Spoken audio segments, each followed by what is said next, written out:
Время актуального интервью на нашем телеканале. На днях в местности Талыгыр Сунтарского района выпустили партию лесных бизонов. Для чего их заселяют в нашей территории, как ведут себя эти представители древнего вида животных и как влияют на местную экологию.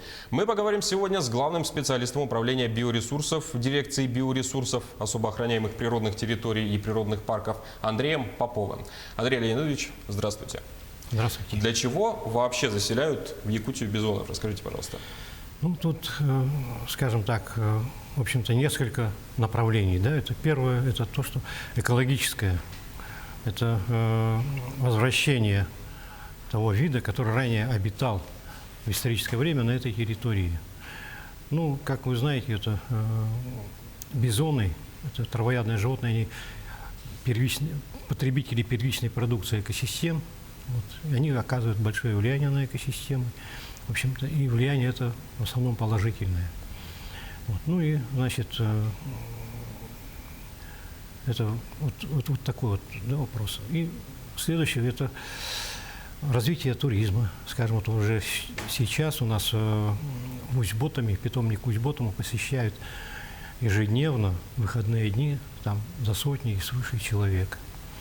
Вот. Ну и, конечно же, потом и социально-экономическое значение какое-то это будет иметь в будущем этот вид. Ну, потому что все-таки это крупное животное с большим весом, до тонны, может быть, ну так, в среднем 700-800 килограмм весом. Ну, это вот мясная продукция. А вы сказали, что ранее на территории Якутии бизоны уже обитали. А что с ними произошло? Они вымерли, они мигрировали? Куда они делись из Якутии? Ну да, вот тут не совсем ясно в этом вопросе. Ну, конечно, какую-то роль сыграл на завершающем, по крайней этапе, это человек оказал существенное влияние своей охотой, вот, ну, как на многие виды. И вот бизон, он как крупное животное и такая завидная добыча, скажем, он и обитал. Как и мамонт в свое время. Да, он обитал на открытых пространствах, поэтому его легко было увидеть, ну и на него, значит, охотились. А вот, скажем, олень сохранился за счет того, что он обитал в лесу, смог там, значит… Довольно прыткое животное по сравнению с остальными. И убегал, и лось то же самое же. А вот такие степные животные, значит, они первыми попали под удар человека. Тогда расскажите, пожалуйста, как в этот раз прошел выпуск бизонов в Сунтарском районе и почему решили выпускать именно в Сунтарском районе, а не в каком-либо другом? Ну, давайте сначала маленькая история, да. Вот здесь очень хорошо и очень показательно то, что вот эта идея начала притворяться снизу. К нам приехали, значит, директор компании Кемпиндяйский солезавод Игнатьев Алексей Романович и местный житель этого села Кемпиндяй Иванов. И вот, значит, они с самого начала просмотрели все наши эти вот питомники, посетили, посмотрели, переговорили со специалистами, переговорили с работниками. То есть сделали всю первичную работу? Да, посмотрели, оценили все. Затем они, значит, заразили своим энтузиазмом главу района Григорьева Анатолия Васильевича. И вот, значит, он, конечно, дал добро, значит, и, вот, значит, мы завезли бизонов, да. Ну, для чего это? Для нас это, вот, в первую очередь, это создание нового очага для расселения вида на Лено-Вилюйском междуречье. Если посмотреть на карту, у нас река Лена практически параллельно от центральной Якутии идет реке Вилюй. И вот это вот междуречье, оно практически не заселено человеком. Только один населенный пункт в центре имеется, вот, и все. А там очень много речек, которые не используются в сельском хозяйстве, вот такие пастбищные угодья. И вот как раз мы планируем, что вот бизон будет осваивать вот эти угодья. Вот. Ну и со стороны это значит понимание, значит, со стороны Сунтарского улуса. Вот, и в то же время они, значит, думают развивать на туризм. Да, вот, значит, у Иванова и у Игнатьева у них вот очень такие какие-то идеи интересные очень по развитию туризма. Например, они и заражаются, они сами. Вот с ними даже очень приятно разговаривать. И, значит, вот, например, они рассказывают с таким воодушевлением, что будет сделано, как. И они уже все так подготовили. Я посмотрел, как сделан, например, вот, вольер, очень добротный вольер, хороший такой. Ну, видно, что люди относятся, прямо сердце вкладывают в это дело. И у них планы там, значит, построить такую, ну, типа американской усадьбы. Вот. Но и для этого требуется довольно большое количество животных, а завозить их постоянно из-за рубежа, будем честны, довольно выходит дорого. Следовательно, нужно сделать так, чтобы у них началась репродуктивная функция. Как соседство с уже имеющимися в наших якутских лесах животными повлияет на эту репродуктивную функцию? Ну, я не думаю, что сильно повлияет. Многие боятся. Вот говорят, что там ягоды как мы будем собирать и прочее. Ну, вот женщины. Ну, скажем так, это не хищник.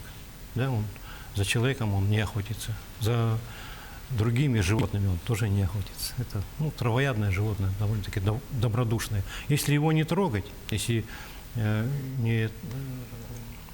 его не беспокоить, то, конечно, он спокойно будет ходить.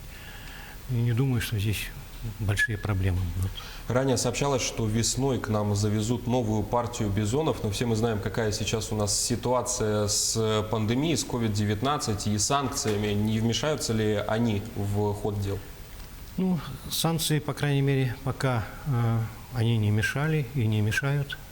Ну, вот как раз здесь вот, может быть, коронавирус какое-то влияние может оказать. Хотя у нас работа идет в обычном режиме, мы все согласовываем, в общем, все решается пока. Расскажите тогда, пожалуйста, какой интерес у канадской стороны? В чем они заинтересованы, почему они решили нам помочь в этом вопросе?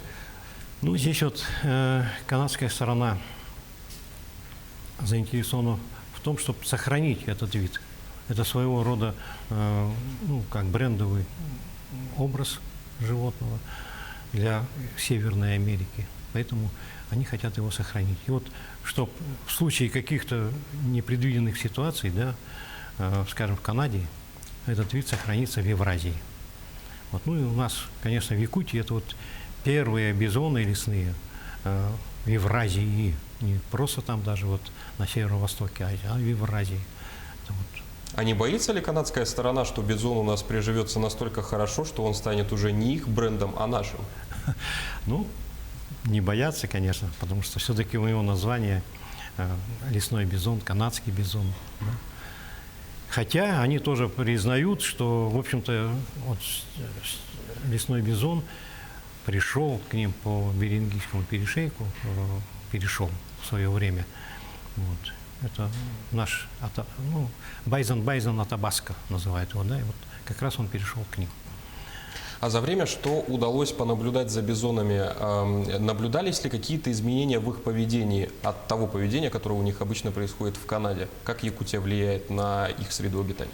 Ну, сами канадцы были удивлены. Они приехали и посмотрели на наших бизонов и говорят, что вот ваши бизоны, они вот, крупнее одновозрастных животных в Канаде. Да? То есть у нас они растут быстрее? Да, они растут быстрее, крупнее. Вот. Потом, значит, они раньше на год начали размножение, чем, скажем, происходит у них. Вот. Ну и потом, сейчас вот, ну и, в общем, наши условия подходят очень хорошо. Да, и я не думаю, что там, значит, они смогут как-то отрицательное влияние оказать в наши условия. Но это все положительные стороны. Давайте вернемся к обратной стороне медали. Были ли какие-то непредвиденные сложности и насколько поведение этих животных можно считать непредсказуемым? Ну, вот даже так я и не вспомню, что какие-то были сложности у нас такие, и вот отрицательных вроде бы. Ну, вот тут, конечно, может быть отрицательное влияние только хищников, да, и в первую очередь человека. Вот. Ну, пока у нас, в общем-то, все идет нормально. Также, вот, например, мы расселяли овца-быка, и сейчас занимаемся этим вопросом. И вот пока его, в общем-то, он защищен у нас, занесены в Красную книгу 2 вида этих. И вот население, в общем-то, относится с пониманием к этому делу. А как эта самая защита производится? Ну, как у нас в системе Министерства экологии, значит, существуют свои подразделения во всех районах республики, которые осуществляют контроль. Там очень большие штрафы, потому что краснокнижные животные, и тем более в основном мы выпускаем их на территории, особо охраняемых природных территориях. И там тоже сразу же кратно штрафы увеличиваются. Там может достигать миллиона рублей. Хорошо. За время наблюдения за животными какие еще интересные научные наблюдения удалось изучить и удалось исследовать? Так, ну, в общем-то, в основном все наши научные исследования они подтвердили наши вот предположения, что наш якутский климат и условия подходящие для бизонов. Ну, таких вот особых, таких, вот я уже говорил, что только вот и увеличение массы, и, значит, раннее размножение зафиксировано было. Кроме Горного и Сунтарского районов, есть ли в планах завоз еще в другие районы Якутии бизонов? Да, к нам сейчас обратился глава Юрбинского района. Вот, отрабатываем с ним. Есть предложение, значит, тоже завести в Бомский район. В общем, ну, хотя вот с моей точки зрения, это, мне кажется, в первую очередь надо нам заселить, конечно, Лено-Вилюйское междуречье.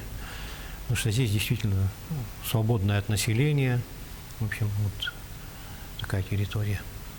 Андрей Леонидович, благодарим вас за беседу о расселении лесных бизонов. Мы поговорили с главным специалистом управления биоресурсов, дирекции биоресурсов особо охраняемых природных территорий и природных парков Андреем Поповым.